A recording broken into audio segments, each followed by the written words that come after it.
നമ്മൾ വല്ലപ്പോഴും വിളിച്ച് സംസാരിക്കുന്ന ചില ആളുകളുണ്ടാവും. വല്ലപ്പോഴേ വിളിക്കുള്ളൂ. നമ്മൾ സ്ഥിരമായിട്ട് വിളിക്കുന്ന ആളുകളുണ്ടാവും. പക്ഷെ നമ്മൾ ഏറ്റവും കൂടുതൽ പ്രയോറിറ്റി കൊടുക്കുന്ന കോൾ ഏതായിരിക്കും? വല്ലപ്പോഴും വിളിക്കുന്ന ആളുകളായിരിക്കും. കാരണം അവരെ നമ്മൾ കൂടുതൽ സമയം സംസാരിക്കും.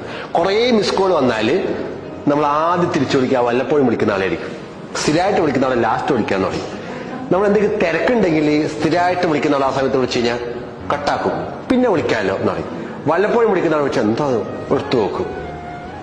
നമ്മൾ വല്ലപ്പോഴും നമ്മൾ സംസാരിക്കുന്ന ആളടുത്ത്, വല്ലപ്പോഴും നമ്മൾ ചിന്തിക്കുന്ന ആളത്ത് നമ്മൾ ഒരുപാട് സമയം ചെലവഴിക്കും. അയാൾ നമ്മൾ കേൾക്കും, അയാൾ നമ്മൾ സ്നേഹം പ്രകടിപ്പിക്കും. സ്ഥിരമായിട്ട് നമ്മുടെ കൂടെയുള്ള ആളടുത്ത് നമ്മൾ വിചാരിക്കും അവർ എപ്പോഴും നമ്മുടെ കൂടെ ഉള്ളതല്ലേ, കുറച്ച് ദിവസം കഴിഞ്ഞാൽ സ്നേഹിക്കാമല്ലോ, അത് മാറ്റിവെക്കും. പക്ഷെ ഈ കോള് ഇല്ലാതാവുന്നൊരു ദിവസം ഉണ്ടാവും. സ്ഥിരമായിട്ട് നമ്മൾ വിളിച്ചുകൊണ്ടിരുന്ന ആള് ആ കോള് നിൽക്കുന്നൊരു സമയമുണ്ട്, അയാൾ ഇല്ലാതാവുന്ന സമയം. അന്നാണ് ഇയാൾ എത്ര നമുക്ക് വേണ്ടപ്പെട്ട ആളാണെന്ന് നമുക്ക് തിരിച്ചറിയാം.